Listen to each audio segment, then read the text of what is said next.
Yeah. All right, ladies and gentlemen, we're going to get going with our December meeting. With that, we'll have the secretary take roll call. 6E01, Present. 6E02, present, 6E03, 6E04, 6E05, Present. 6E06, 6E07. Present. Okay, we have four. I will take a motion to approve the agenda. So moved. Second? All in favor? Aye. There we go. All right, let's start off with our report from 1D. But since we only have one police officer here tonight, Hey, how you doing? I'm from the 5th District. I was oh, actually, all right, yeah. I was actually waiting on 3D to get here. Oh, okay. They should be on their way. Well, if you want to start, that'd be fine, unless you, They wanted me to wait for them, so Okay. I'll wait for Okay. them. All right. Yeah. I'll just have brief facts, thanks. that's fine. All right, with that, you guys want to move on to our first ABRA case? Sure.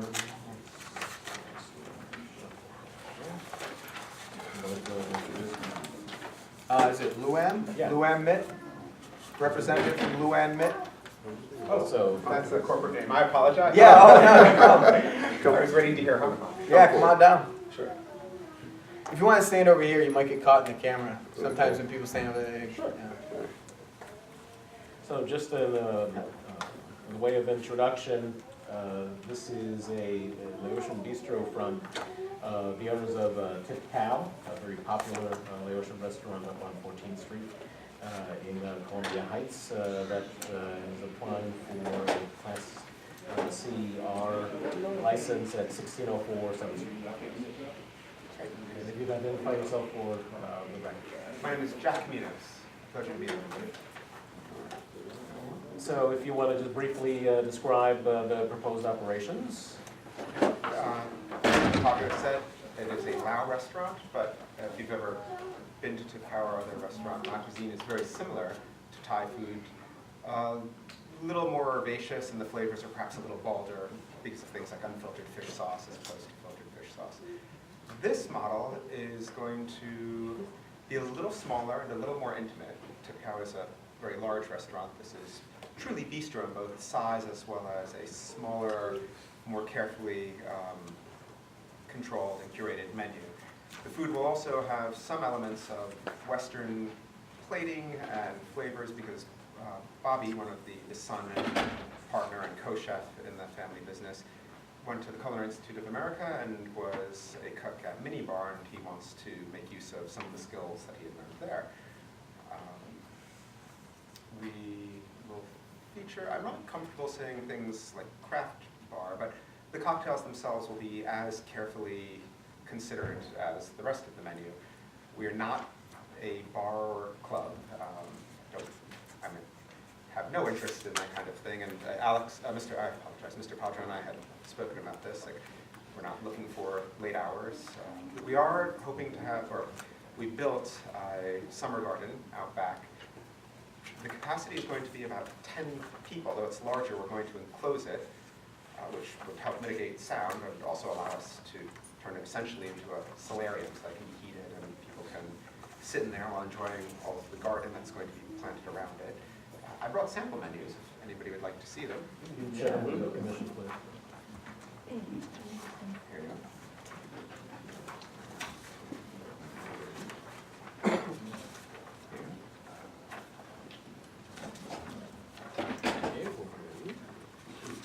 Thank you.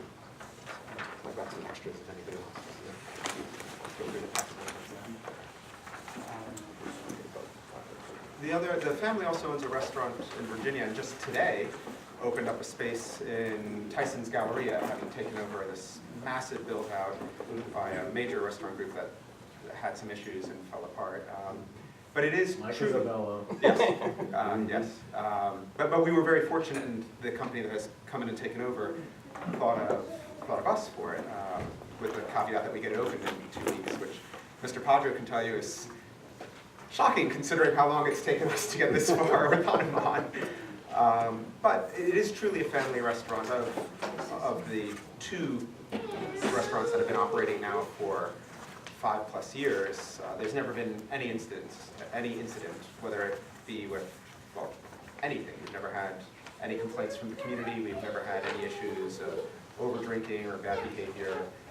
We're very fortunate. In fact, all of our staff has been with us since the beginning, which is largely unheard of in this industry. But that is the environment we've cultivated. We will not have any of the issues that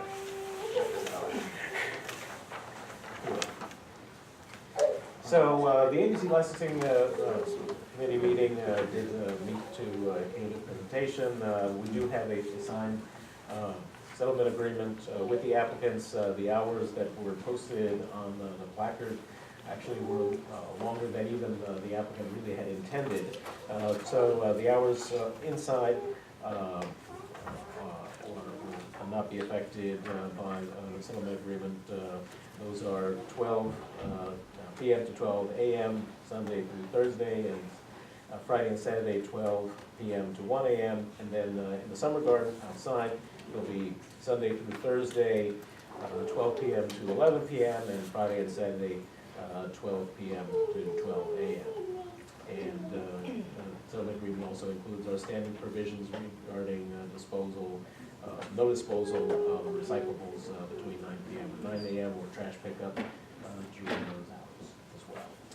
So the committee voted unanimously to support the settlement agreement and to recommend that the full commission support both permanent and stipulated licenses for the establishment. They already passed their health inspection, so they are ready to open as soon as they can get the ABC board to issue their license. Excellent. And this is in my single member district, so I would move that ANC6E support the ABC Class C restaurant license application for Luan Mit LLC trading as Hanuman, and also a stipulated license for this applicant, and that we report that support to the ABC board at APRA. I just had a couple questions. You said it's, the garden will have an occupancy of 10 people? Yes, we're building, and we've already spoken to the people who build it. It's an enclosed, similar to what Dasha put up, those dividers, but this is entirely enclosed. Is it gonna be like that all the time, or Oh, sometimes yeah. this summer you can open it up? I think during the summer we can take out some panels, but the goal is to keep it essentially a room. I think of it as more of a solarium because we'll have windows all around, so we can regulate the temperature, keep it cool during the summer if we keep it closed, make it more appealing. Yeah, Mr. Padres saw the space. It's Great. fairly small, and this will make it a bit smaller. What's the indoor occupancy? I think we have a maximum of 30 inside. Oh, okay. I think right now the tables would leave it at around 26 to 28, but you could squeeze in a few more at the bar. Is there like an entertainment aspect to it as well? No, Okay. The interior is pretty. That's fun to look at. Yeah. Great. I mean, I don't have any other questions. Does anybody have any questions? All right, well, yeah, it's been seconded, so all in favor? Aye. Unanimously approved. Thank you all very much. I hope Thank to you. see everybody there. Thank you. That was not proposed by Commissioner Padro, seconded by Commissioner Brown. You want to hear from our, did 3D want to go first, or do we have anybody from D1, or 1D, excuse me? No 1D, folks. All right, 3D well, is still first. 3D is up first. Okay, good evening, I'm Lieutenant Dawn Norman-Raw. I'm the evening lieutenant for this particular sector. Do you want me to start off with our stats? Please, yeah. Okay, all right. So in PSA 308, these are the last 30-day stats. Unfortunately, we did have one homicide. And if you have any questions, just let me read the stats first and then you can ask me.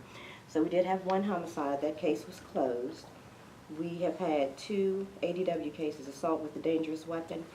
Both of those cases were closed by arrest. We've had 4 robberies. One of those cases has been closed.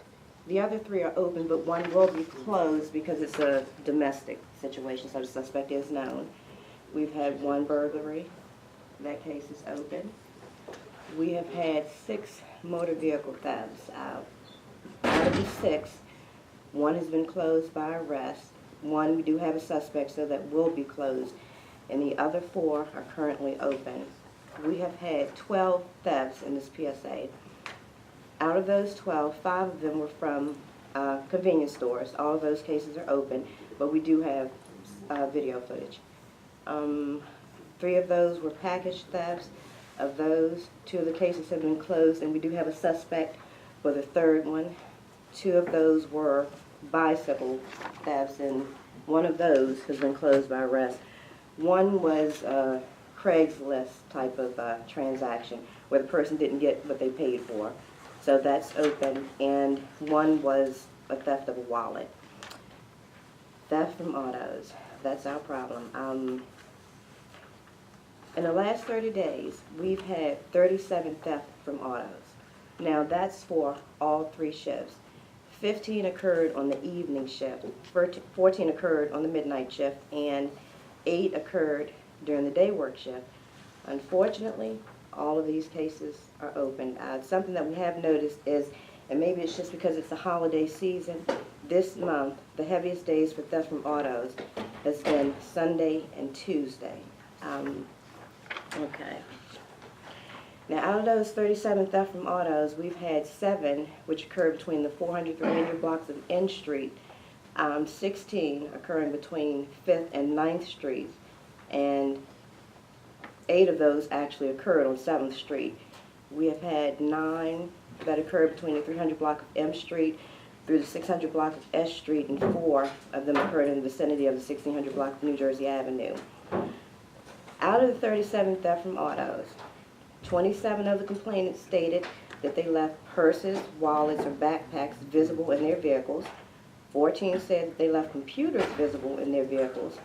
4 of the complainants stated that they left money visible in their vehicles, and 3 stated that they left jewelry visible in their vehicles. Fortunately, we have not had any sexual assaults or arsons this month. Okay, so those are our stats. So you have any questions? Homicide. Mm-hmm. Talk about that. That was a domestic. That was at 1640 Rhode Island Avenue. 2 guys got into an argument over somebody playing loud music during a party. So the next day, you know, yeah, that is close with the rest. They got into an argument, and unfortunately, you know, 1 guy, you know, was killed. But that case is closed by arrest. Mm-hmm. Any questions? So you said 1640 Rhode Island, so that's not in 308. New Jersey. New Jersey. Yeah. Oh, yeah, New Jersey, I'm sorry. Yeah, New Jersey. Yeah, New Jersey. Does the department have any more of those pink flyers that look like tickets put on cars, warning people not to leave items in their car? Yeah, Is that Marco. something that is still going on, or it can be passed out or put on cars, or? Yes, we something are you do? still doing it. Unfortunately, we've gotten a lot of complaints for doing that, but we continue to do it anyway. Yes. Yeah, and so, you know, with the theft from autos, because it's the holiday season, we actually have the recruits working in the district. So we're trying to see if we can get a few of them in those hot spots, at least during the holiday season. And honestly, that's probably why Sunday and Tuesday are our busiest days for theft from autos now. Are they all in-towners, all DC license plates, or out-of-state license plates? No, out of the 37, 20 of the people lived out of state. Now, generally, if it were 37 any other time of year, 35 of those people would live out of state. So we're just kind of attributing that, again, to the holiday season. Mm-hmm. Gotta tell our neighbors and friends what to do when they come to visit. Yes. So I had one question for you, which I had shared with Marco. I don't know if he provided it to you, and it's actually in 307 rather than 308. But the Shaw Skate Park has been generating some complaints for apparent drug-related activities. Mhm. I don't know if you've got any Right, information on that. exactly. That is 307 now. The crime suppression team, the CST team, Mhm. they've actually made 3 recent arrests in that skate park. Okay. So yes, we're working on it. I'll pass that along to the constituents that had complained. Okay, all right. Do we have any questions from the audience? All right, Okay. thank you so much, All Lieutenant, right, appreciate Thank it. you. Have a good evening. Representative from 5D? I'm just here piggybacking off of that. Okay, all right. Anything unique or Just anything to share? the Bloomingdale neighborhood, to go on what the lieutenant said, the theft from autos are the same thing. We're getting an increase with theft from autos. A lot of these thefts, folks are leaving stuff in plain view in their vehicles. We've had people leave money sticking out of envelopes. They went to the bank, laptops, computers. We actually have video footage up in North Capitol where you can see a suspect walking down the street, looking in vehicles. As soon as he sees something, he has a sock with a rock and he smashes the window. He takes it. But those vehicles, if he didn't see anything in plain view, he kept going. Hiding stuff in the car, putting it in the trunk, putting it under the seat when it left his partner. You know, if they don't see it, you know, usually they keep walking. That's all I'm saying. Now, Thank you so much. back on the summer, I noticed, some of my constituents were telling me there's a couple people riding around on bicycles as well, looking in cars, checking the doors if they see something that they want. I don't know if they put them or not, but that's another thing to look out for. They do ride around on bicycles looking. Yes, I would imagine it's easier to see into the cars riding a bicycle. All right. All right, thank you, officer, appreciate it. All right, moving on, we have 410 Franklin Street requesting support for 2 special exemptions. And this is in Commissioner Brown's district. Hello. Thank you so much.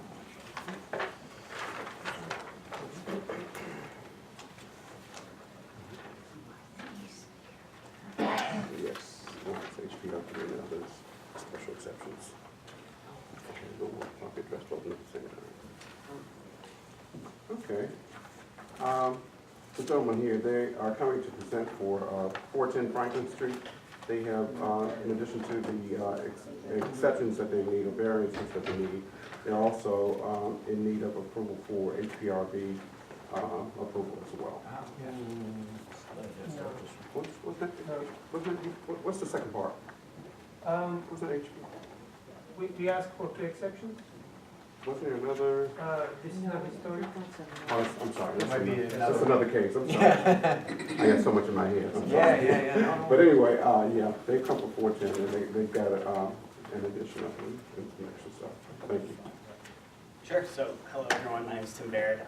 I'm the owner of 410 Franklin Street, which is the little side street off of New Jersey Ave between Q and R, on the other side of Montgomery Elementary and the KIPP School. I bought the house in 2015, and it's the little end unit there, and it was my first home, and bought it with definitely needing some updates and some work. But as a first time, I've sort of sat on it patiently for about 3 years now, and at the point where I'm ready to do some work to it. So essentially, in terms of the special exception, the home is already at about 60%, 61% of the lot occupancy, and the idea is there's a little dog leg out the back, and the goal is ultimately to kick out that dog leg just to even out the end of the home, to put it at about 69.1%, to keep it within a special exception and not a variance. So that's for the special exception. The rest of the project is ideally to insulate, renovate the interior, separate, add a 3rd floor, and a little roof deck, and then make a separate unit on the downstairs and a second unit on the top floor. A small studio downstairs, and then a one bedroom unit on top. And the goal is to modernize but keep it consistent with and flush with the original brickwork. It's going to have sort of a industrial brick feeling where there'll be a lot of windows on the added to the side. It's an end unit, so it gets a lot of great light on the west and from the south and west facing. So ideally increase a lot of the light, but make it consistent so that the colors flow and that the windows match in terms of the trim and the door and everything like that too. So as recommended by the ANC building zoning from last week. Very cool. So imagine the committee has a report? Yes, we met with them last week and they went through their details and they presented the original casting of the building. We talked about we had some issues with the amount of windows at first, but you know, with the makeup of what the exterior of the building was going to be, it seemed a little dark and just looking. So we can mess them sort of make it a little softer and basically to blend in better with the rest of the block. We voted unanimously for both of the issues, 5-0, and we are in support of the project, and we would like to recommend it to the full committee. Any questions from the commission? What's the current square footage? About 750. Yeah, it's very small. And what's out there is included? Well, it's going to stay the same width. The width-wise, it's about 10 feet wide, so it's you don't get too much. So it'll become about 1,200. So not quite double. So just one question for you. Thanks for, restudying some of the materials and aspects of the renderings, but still a little concerned about the use of the siding. I mean, it's just going. I just know that there's going to be a negative reaction, from neighbors and the public about that. Can you consider doing some other kind of a facing other than siding? Sure, we haven't even actually decided on the exact materials yet, but my architect is here, so he can speak a little bit to that. Hi everybody, my name is Shanur Bostan with ANC Architects. Like Tim was saying, we are open to cladding it differently. Maybe more panels than siding, fiber cement panels than siding, we can consider. Again, we're open to exploring within the budget that my client has. Like we're showing siding on the side elevation, but on the front elevation where we have the big opening, that's going to be a panel type of cladding. On the side elevation, that's where we were showing the siding, but we're open to having panels over there too. I think that would be much preferable. Again, And if you use siding, it will be fiber cement siding, it won't be vinyl siding. right, no, but just visually, I mean, it will look so much as a slapdash addition, and we want to get away from the appearance of pop-ups, and it has such a negative connotation, and just would strongly urge you to reconsider that. Sure. Yeah, I absolutely agree. I have every intention to make it as fluid as possible and consistent with the original structure, especially considering the input in the trying to increase the value of the property as well. So I understand that the visibility of that will play into that component too. So definitely take that into As consideration. an end unit, obviously, it's going to be highly visible, like Sure. anybody driving along. Yeah. Absolutely. And we also received, I think it was 5 or 6 letters of support from the neighbors. So everybody's in support of the project. Any other questions? What about the school? Is there any complaints about the school? They're on the other side of the alley. No. There's about a 10-foot alleyway. This is the Yep. house you work on? Yep, that's my house right there, and then the school is over So here. there is no entry or no passage from the school to this alley or to this part of It's the gated. block. Gated in the Yes, house. it's a fence basically, and a small retaining wall. No window view at all? We are putting windows facing the school, but the school building is pretty far set back. It's basically looking at the park, we're looking at the parking lot, not to the school. Do we have any questions from the audience?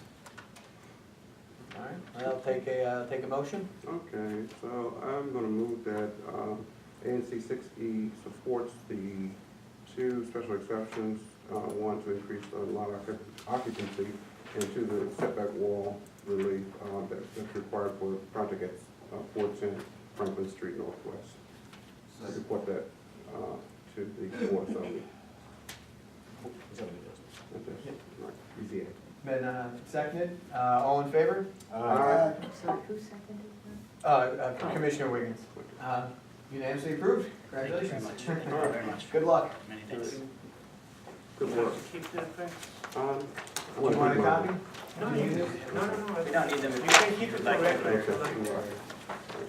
or we can take them, whichever, Whichever. whatever works best for Yeah, you. keep them nice file. Yeah. Nice, Thank you all nice very token much. of tonight's event. All right. Good luck on the project. Thank you so much. All right, do we have somebody from 1227 4th Street? Now, are you the one with the historical? Yes. All right, there we go, we got him. I got them right now. Yes, my name is Jeff Park. This is about a property at 1227 4th Street, Northwest. It's a house that my wife is outside with her kids, and I have owned since 2002. We currently reside on 5th Street, 1105 5th Street.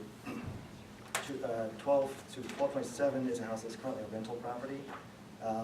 So what we're trying to do is, it's a house from 1860, and there's a row of houses from 1221 through 1231, I believe it is. They're all built at the same time. They're all wood frame with the exception of one, which is brick.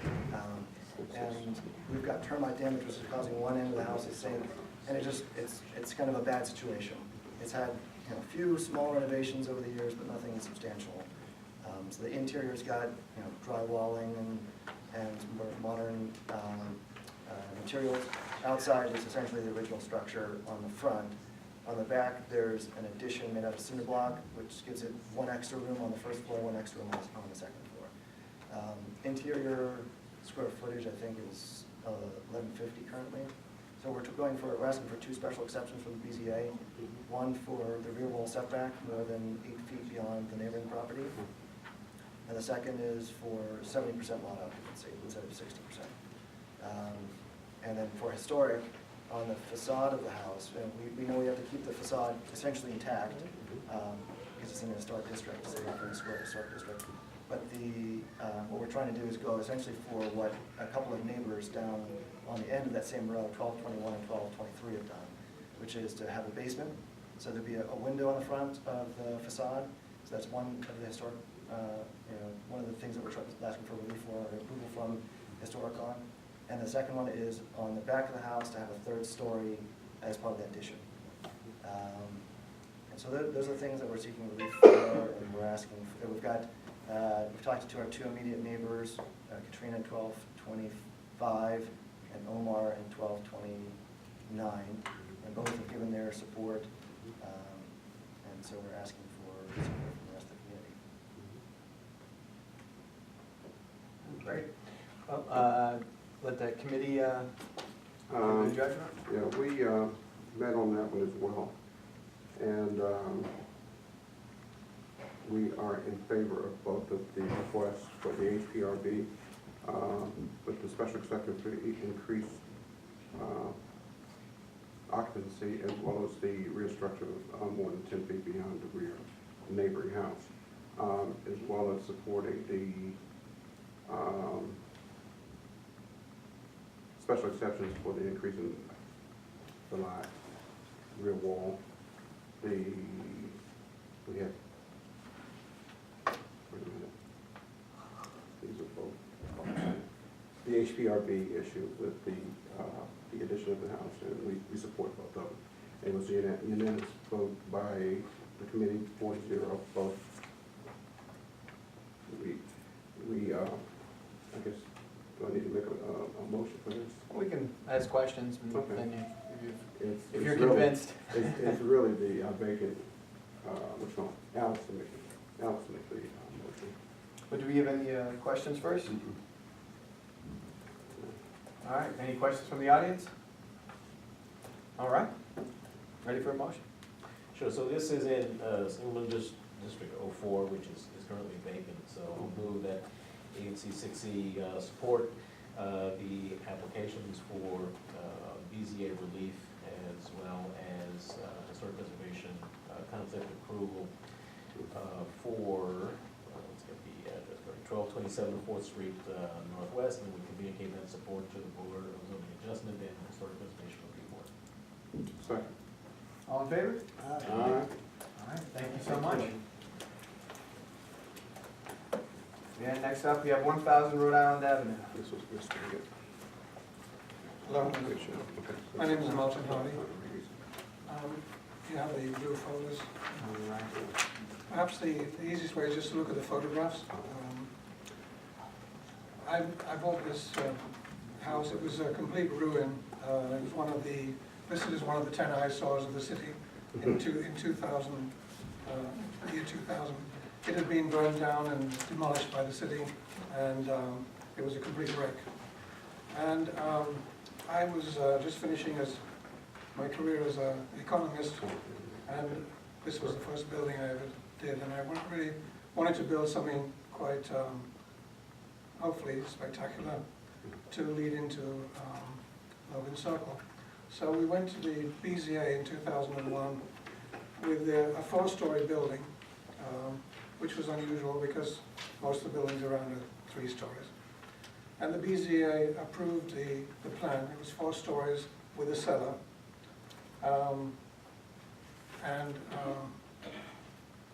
We tried to execute a spectacular building. I think we succeeded a lot because when we finished it, it was nominated for the Mayor's Award for Historic Preservation, and it was given the award in 2007. I think I made a mistake, though, in applying for all the variances that I did not consider what to do with the cellar. We actually applied on the basis of 4 stories plus a cellar, and this was a 2-unit building. So it's basically 2 duplex apartments and a cellar, which was considered to be storage. At the time of the discussion, several of the board members sort of asked why you're not asking for a variance, occupancy variance. And in the discussion, I kind of wanted to take them up on it, but since we presented it as storage, I thought it would be a fairly simple matter to deal with it afterwards, because I was kind of new in the process. And especially since the original building that had burned down already had certificates of occupancy for 3 units. It seemed to me like it would not be a difficult issue, but in fact it was a bit difficult issue. And that's the reason why I'm coming to today, which is like 17 years later. The problem is that since these are duplex apartments, they don't need storage in the basement. There's plenty of room in the apartments. And the basement area has to be conditioned because otherwise the building will get mold. And it's vacant. It has to be kept vacant because they cannot use it for any other purpose. And there's a danger that people could break in because it's vacant and so forth. So basically, it's unused and at the moment unusable. So this is why I'm trying to rectify that problem and asking for your support to go to the BZA to really do what I should have done in the beginning. I should point out that this is only interior work. There'll be absolutely no change to the exterior of the building whatsoever. The basement area is something like 1,100 square feet. It has 2 entrances, so there's no fire issues. It has 6 window wells.